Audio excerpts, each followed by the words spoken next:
Très bien. Bonjour. Bonjour tout le monde. On va attendre quelques minutes que l'heure sonne, 4 heures. On avait donné rendez-vous avec Signé Laval à 4 heures pour un signé live. Je vais vous parler de mon travail, de mes travaux en cours, de ce sur quoi je travaille depuis un bon bout de temps. On va attendre peut-être 2 minutes, là, s'assurer que tout le monde est là, qu'il y a du monde. Et puis, ah ben bonjour Francine, déjà. On a déjà quelqu'un. Mon Dieu, je me sens comme aux nouvelles quand ils sont tous contents d'avoir du monde qui les écoute. Alors bonjour Francine. Et puis, ben c'est ça, ça va être sous la forme d'une petite causerie. Là. Je vais parler tranquillement de ce qui m'a animée pendant les derniers mois. Donc, soyez patients. On va attendre 2 petites minutes encore, et puis on va pouvoir commencer.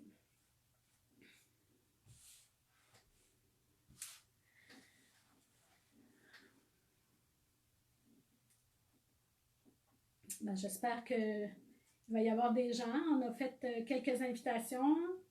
On a fait des petites invitations à gauche à droite sur Facebook pour promouvoir ce signé Laval. Écoutez, je pense qu'on va pouvoir commencer. De toute façon, l'événement va être enregistré par la suite, puis il va être disponible sur la plateforme, sur le Facebook de Culture Laval, de Signé Laval pendant un certain temps. Donc, 2 minutes, une petite minute encore. Et puis, ben, je pense que je peux commencer dès à présent. Ben, je vais me présenter. Alors, mon nom est Jocelyne Thibault. Je suis une artiste lavalloise, une artiste visuelle. On fait cet événement-là dans le cadre de Signé Laval qui m'ont invité à faire la présentation de mes travaux. Donc, je les remercie vraiment de me donner cette fenêtre, cette opportunité-là. Le projet, je vais vous présenter le projet qui s'appelle Les Mouvements Perpétuels. Ben, tout d'abord, moi, ma pratique, j'ai une pratique qui tourne surtout pour raconter. Moi, je raconte le quotidien. En fait, je raconte le quotidien à travers des récits, des rencontres, des artefacts. Je vais amasser de l'information, des données, du matériel. Je vais me baser sur les gestes du quotidien pour mettre ça en œuvre à travers le livre d'artiste, la sculpture. Je fais aussi les arts d'impression, sérigraphie, linogravure. Donc, je mélange un peu tout ça pour donner forme au quotidien, au temps, le temps dans le quotidien. Comment est-ce que le temps peut transparaître à travers l'œuvre? Est-ce que c'est possible de le faire? Le projet, donc les mouvements perpétuels que j'ai commencé, j'ai entamé ce projet-là il y a à peu près, je vous dirais, 5 ans. Il y a 5 ans, m'est revenue en tête, en fait, une œuvre qu'on avait vue à Bayeux qui s'appelle La tapisserie de la Reine Mathilde, la tapisserie de Bayeux, qui est une œuvre sur une œuvre de broderie sur du lin qui fait 70 mètres de long, qui est vraiment très longue et qui raconte tous les péripéties, toute la conquête par Guillaume le Conquérant, la conquête de l'Angleterre. L'œuvre date du 11e siècle à peu près, donc c'est une œuvre très ancienne, mais c'est vraiment de la broderie, du petit point mur à mur sur la broderie. Mais ce qui m'intéressait, c'est de voir le parcours donc, de ce quotidien chevaleresque-là sur cette tapisserie-là et de m'en inspirer un peu pour parler de mon quotidien ou parler de notre petite vie du 21e siècle. Et donc, à travers cette intention-là, j'ai commencé par différentes formations parce que je voulais voir quel procédé d'impression se prêterait le mieux sur tissu pour présenter le travail. Puis là, le projet a évolué et j'ai commencé à me dire, bon, j'ai commencé par faire d'impression de photographie de mes mains. Donc, j'ai tenté différents tissus sur lesquels imprimer. Ce tissu-là, c'est du pelon. C'est du pelon qu'on utilise en couture qui permet une certaine transparence parce qu'on peut voir des deux côtés, mais qui était encore un petit peu trop opaque à mon goût. Donc, ce que j'ai fait, j'ai plutôt imprimé sur de l'organza plutôt, et j'ai pu faire quelques recherches donc à partir de ce matériau-là. Donc, je photographiais mes propres mains que j'ai imprimées et donc j'ai commencé à construire l'œuvre de cette façon-là. Mais rapidement, ça m'est apparu que j'étais un peu limitée. J'étais limitée par mes propres mains, parce que par la gestuelle qu'elles ont, par la texture, la maturité. Donc, je trouvais que c'était un petit peu fermé. Ça, ce constat-là m'a amené à chercher des partenaires, à essayer d'ouvrir l'œuvre davantage. Et à la suite d'une demande au Conseil des arts, j'ai pu obtenir du financement pour le projet pour aller pour mener le projet dans une plus grande envergure en fait. Et avec ce projet-là, donc je suis allée chercher différents partenaires, des partenaires dans la création, des partenaires des organismes régionaux, des organismes qui sont assez différents dans la nature. Donc, j'avais d'un côté le Boisé Notre-Dame, qui est un complexe pour des résidents retraités. Donc, c'est un gros complexe. Ils offrent différents services. Ils ont, entre autres, des ateliers de création, des ateliers de menuiserie. Donc, il y avait déjà une clientèle qui était un peu prédisposée aux arts. Et puis, ils ont bien voulu accueillir le projet dans leurs ateliers.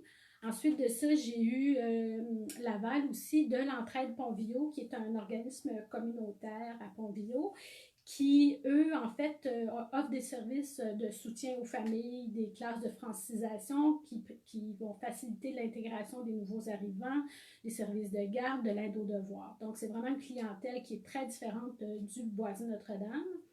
Et à la toute fin du projet, s'est joint l'école Gadebois via leur volet sourd. Donc, on a eu accès à 2 classes de malentendants, des jeunes du primaire, la fin du primaire, autour de 10-11 ans. Donc, ils se sont joints à nous pour le projet. Et à travers ces ateliers-là et ces endroits-là, donc, je trouvais que c'était important d'amener d'autres artistes travailler avec moi parce que je ne savais pas quelle ampleur prendraient les groupes. J'étais certaine d'avoir besoin du soutien de d'autres personnes. Ah, je viens de voir qu'on se joint à nous. Andréane, bonjour. Donc, je suis allée chercher 2 artistes. Puis mon intention initiale, c'était de faire rayonner en fait ces deux artistes lavalloises, qu'elles puissent rayonner dans leur propre milieu de vie. Alors, au Boisé Notre-Dame, je suis allée chercher Cynthia Roussel, qui est une artiste qui travaille la sculpture sur la pierre. Donc, elle fait partie de l'atelier 213. Elle fait ça de longue date. C'est du travail très, très dur. Puis probablement que vous allez, ou peut-être que les ateliers vous disent quelque chose. Elles sont situées près de la maison Benjamin Papineau sur Saint-Martin, dans l'ouest, près de la 13. Alors ça, c'était mon artiste collaboratrice pour le Boisé Notre-Dame. À l'Entraide Pontvillot, je me suis adjoint l'aide de Francine Mété, qui est une artiste pluridisciplinaire de Sainte-Rose, donc qui travaille, comment je pourrais dire, sur l'identité, la communication, elle travaille l'estampe, les arts d'impression aussi. Alors, Francine a été d'un grand soutien pour l'Entraide Pontvillot, tandis qu'à l'école Gadebois, ce sont les éducateurs et la professeure en arts plastiques qui s'occupaient de m'accompagner pour les groupes, parce qu'évidemment, moi, je ne saigne pas le langage, donc j'avais absolument besoin d'un soutien de ce côté-là. Alors, ce sont donc les éducateurs de l'école qui m'accompagnent. Je passe, je suis rendue un peu plus loin. Dans les 3 cas, les activités se sont déroulées comme en 2 étapes. La première étape a été de photographier, dans le fond, les mains des participants, parce que je ne voulais plus qu'on parle de mes mains, j'en avais assez parlé. Donc, avec un petit studio portatif, j'ai photographié les mains de tous les participants dans toutes sortes de gestuels. Il a fallu qu'on les guide un peu parce qu'elles étaient figées. Après 2, 3 postures, les personnes ne savaient plus trop quoi me dire avec leurs mains. Donc, on faisait des propositions, puis j'ai pris de nombreuses photos.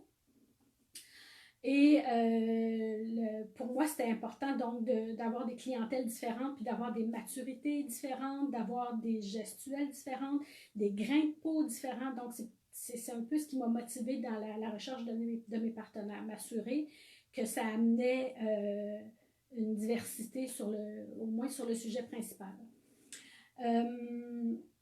L'école Gadbois, ce qui est intéressant, eux autres, ils ont particulièrement figé et je me suis rapidement retournée en leur demandant de signer leur prénom. Donc, vraiment, ils arrêtaient lettre par lettre en me signant leur prénom. Puis quand j'ai imprimé les photos de leurs mains, je me suis assurée d'avoir une diversité de lettres parce qu'il y a des lettres qui reviennent, le S, le A, le E. J'avais toujours les mêmes positions de main. Fait que j'essayais de trouver les T, les S, les X, de trouver les lettres qui avaient des postures très différentes les unes des autres. Ça a motivé le choix des mains. Quand les ateliers ont débuté, en fait, c'était séparé en deux. Les gens pouvaient commencer de faire de la broderie sur des photos de mes mains. C'était ma première matière, c'était ça. Et par la suite, donc, moi, j'ai préparé tout mon matériel ici pour ensuite imprimer les photos des mains des gens, des participants. Peut-être pour vous montrer un peu comment la soupe sous-jacente à la matérialité de ça. La première étape a été vraiment de me bâtir mes feuilles de départ. Donc, c'est de l'organdie que j'ai collé, vous voyez, ces 2 épaisseurs, que j'ai collé sur du papier avec une colle légère. C'est une colle repositionnable, donc c'est pas une grosse épaisseur de colle. Puis je m'en suis préparé une quantité astronomique parce qu'au final, j'en ai eu besoin de à peu près 1300. Fait que j'ai collé un moyen temps pendant l'hiver, donc pour préparer mon stock de départ. Ensuite, toutes les photos ont été retravaillées par Photoshop pour essayer d'augmenter les contrastes et d'améliorer l'impression de chacune. Fait que ça donne chaque main imprimée sur tissu, sur le tissu papier. Donc, ça donne quelque chose qui peut ressembler à ça, quelque chose qui peut ressembler à ça. Celle-ci, c'est la main de Alain au Boisé Notre-Dame, qui est un ancien diplomate. Alors, j'avais vraiment toutes sortes de participants. Donc, les mains, on peut les mettre, on va pouvoir les mettre dans le sens qu'on voudra. Celle-ci, c'est une de mes mains. Donc, on partait avec ça. Puis, un coup que c'était imprimé, donc, on pouvait peler chacune des photographies et ensuite, les gens, avec le choix de photos imprimées sur organdie, faisaient un jumelage de 2 épaisseurs. Donc, les photos, comme le tissu est transparent, on peut la prendre d'un côté comme de l'autre, puis la tourner dans le sens qu'on veut, faire la même chose avec la 2e épaisseur. Ce qui fait que au final, il n'y a pas 2 combinaisons pareilles parce que la quantité de photos que ça a pris, que j'ai pris, la quantité de combinaisons possibles au final, fait que les possibilités sont infinies. Donc, en jumelant des images comme ça, les gens, je les invitais à faire des broderies. Je vais juste m'assurer que je n'oublie pas de vous donner de l'information. Donc, mais les broderies, il n'y avait pas de ligne directrice pour les participants. Ils étaient vraiment libres d'explorer et de faire dans la diversité. Moi, ce qui m'intéressait, c'était cette œuvre-là, c'est une œuvre de rencontre. C'est la rencontre des mains, la rencontre des participants, C'est la rencontre par le biais de la création de gens qui se sont jamais vus puis qui se côtoieront probablement pas dans la vie. Euh, donc, je trouvais ça, je trouvais le lien intéressant entre faire la rencontre des mêmes, faire la rencontre des gens. Pour moi, il y avait comme une symbolique qui parlait dans ce jumelage-là. Ce qui fait que là, le rendu varie beaucoup d'une personne à l'autre parce qu'on a des femmes qui sont retraitées, qui ont brodé, qui connaissent le médium, qui ont fait du petit point dans leur vie. Mais là, je leur demandais de sortir de leur zone de confort, de se mettre un peu à risque, puis de broder, puis de se laisser un peu inspirer par la superposition des images qu'elles avaient devant elles. Je voulais vraiment pas qu'elles se mettent à faire du petit point puis à me faire quelque chose de traditionnel. Même quelque chose de très minime était suffisant. En fait. Là, je vais cesser de parler un peu, mais je vais vous montrer des exemples de broderies qui ont été faites. Vous allez voir, il y a de tout. Alors, ce qui est intéressant, c'est que d'un côté et de l'autre, évidemment, c'est pas le même travail qui va être présenté. Je vous en montre une autre. Ça, c'est une dame retraitée au Boisé Notre-Dame qui m'a brodé tout le tour d'une main avec du petit détail. Puis les gens arrivaient avec des idées que moi-même, j'étais tout le temps étonnée de voir combien ils étaient libres dans leur tête de créer. Il y en a qui mettaient le fil entre les épaisseurs. Ça, je trouvais ça particulièrement réussi comme approche avec... Donc, on voit le fil arriver en transparence en avant ou en arrière. Il y en a qui étaient créatifs. Ici, j'ai un petit personnage qui m'apparaît avec les doigts, avec les mains. Puis là, on perd le personnage complètement quand on arrive en arrière.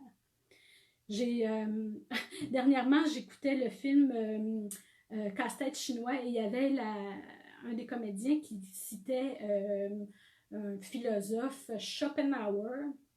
Il parlait de la broderie. Il disait que la broderie, c'était comme la vie. On passe la moitié de notre vie sur le côté A, le beau côté, et puis l'autre moitié de notre vie sur le côté B. Donc, c'est moins joli, mais on voit comment c'est fait. Donc, c'est comme la vie. C'est moins joli la deuxième partie, mais on sait comment c'est fait. Donc, je vous en montre un autre ici. J'espère que je ne vais pas trop vite. Donc, ça vous montre vraiment, il y en a pas deux pareils. Ici,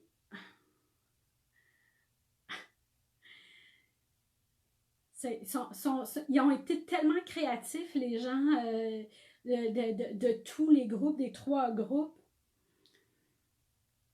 J'en ai un j'en ai un ici.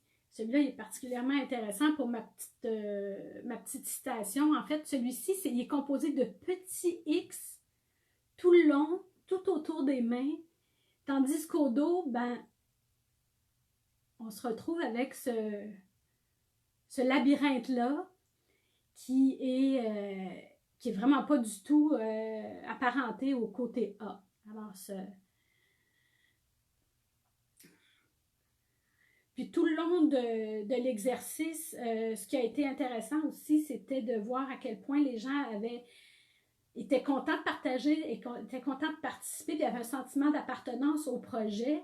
J'ai une dame qui, à l'hiver, elle a fait relâche, elle est allée au Barbade, je pense, avec sa famille, et elle en avait apporté là, c'est des gens de Toronto qu'elle rencontrait là-bas, sa famille, et puis un après-midi de temps, ils ont brodé. Donc, l'œuvre, elle s'est promenée, elle est allée en vacances, puis elle en est revenue.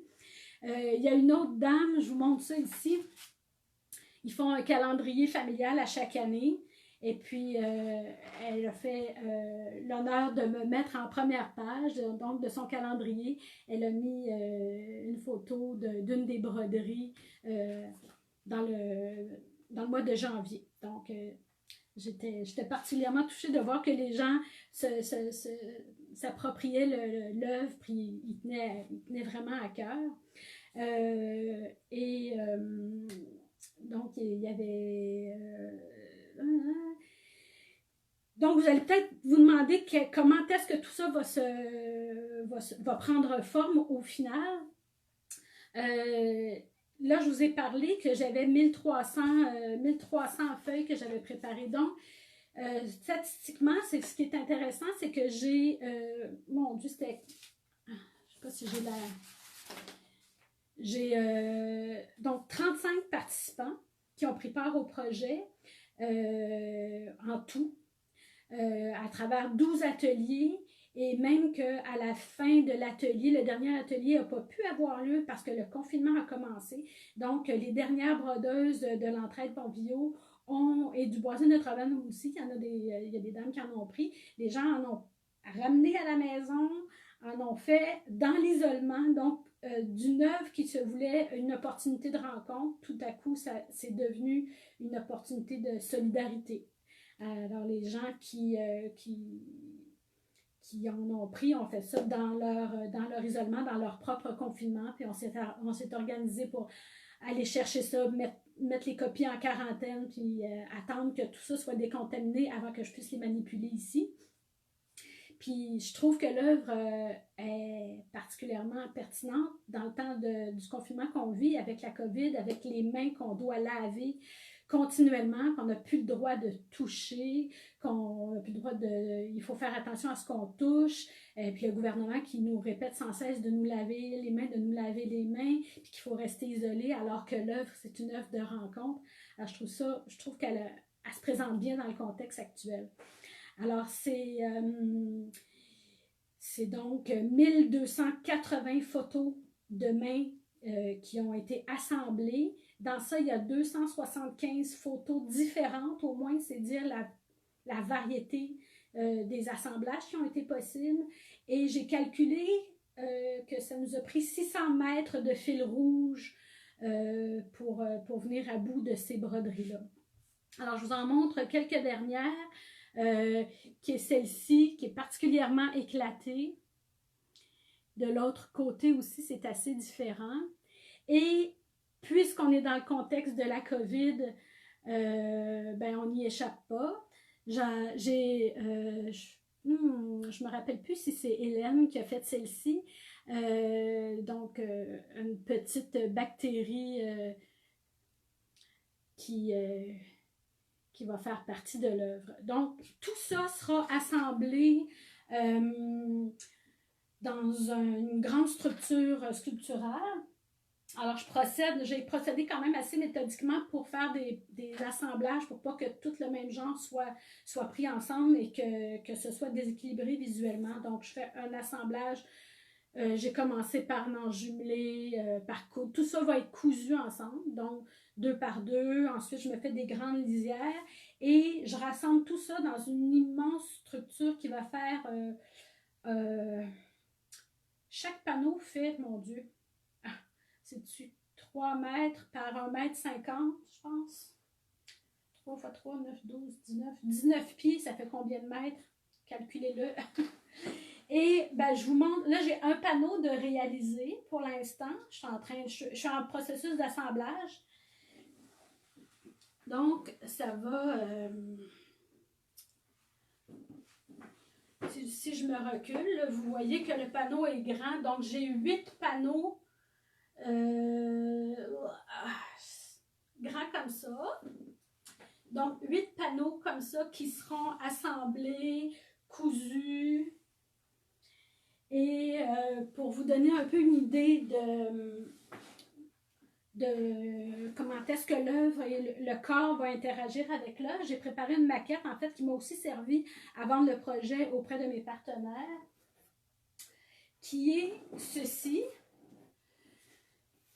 Donc, si je le mets comme ça, vous avez une meilleure idée. Donc, ça va être assemblé en 2 grandes structures qui vont venir se rencontrer un peu comme pour symboliser la rencontre, puis pour vous donner un peu un rapport au corps du format de l'œuvre. Je me suis préparé des petits bonhommes. Donc, si je le mets à l'intérieur ici, sais pas si vous voyez, comme ça un peu. Donc, ça va être quand même une œuvre d'envergure. Puis dans mon travail, c'est toujours important. C'est quelque chose, en tout cas, que je garde en tête, le rapport au corps. Comment est-ce que le corps, que ce soit le toucher, la hauteur, les proportions, la matérialité, donc la sonorité aussi parfois, sont des éléments que je considère importants quand je commence à penser à une œuvre, puis à mettre les éléments ensemble. Puis moi, quand je fais le montage, en fait, c'est un peu aléatoire. Hein? Moi, je ne sais pas quand les gens ont décidé de broder, dans quel sens était leur travail, dans quel sens ils pensaient que leur carré était pour être disposé. Moi, j'y vais au mieux. Je regarde chacun des travails et puis je le mets dans l'orientation qui me semble la plus appropriée. Puis, inévitablement, il va arriver des moirés parce que comme les gens ont fait des assemblages, peu importe le sens qu'ils donnaient au tissu, la fibre du tissu, il y a une espèce de confrontation entre les quadrillages, entre le tissage d'une épaisseur et d'une autre. Donc, des fois, il y a des moirés qui arrivent. Il y a la lumière qui va réfléchir aussi sur l'œuvre, qui va venir soit altérer ou bonifier ce qu'on est capable d'en voir visuellement. Donc, je pense que j'ai pas mal fait le tour de mon projet. Je sais pas si j'ai répondu, si j'ai été assez claire. J'espère que j'ai pas omis d'informations importantes. Si vous avez apprécié, il y a le dévoilement de l'œuvre. Ah, détail important. Le dévoilement devait se faire au mois de mai. Le mois de mai, il devait se faire auprès de mes 2 partenaires, une résidence pour retraités et un centre communautaire. Donc, c'est exclu que le dévoilement se fasse en mai comme initialement prévu. Donc, évidemment, le dévoilement va aller en septembre ou plus loin. Je vous tiendrai au courant quand j'aurai l'information. Je ferai en sorte qu'elle soit diffusée, puis l'invitation sera lancée pour que vous puissiez venir voir en personne et venir vivre l'œuvre en déambulant à travers les panneaux. Écoutez, moi je pense que j'ai fait le tour. Andréane, voilà, oui. Où exposeras-tu? J'ai pas la réponse. Si c'est à l'automne et que mes partenaires peuvent ouvrir leurs portes, ce sera là. Sinon, je trouverai une autre façon ou une autre salle pour pouvoir montrer le travail éventuellement, dans un délai rapproché, idéalement.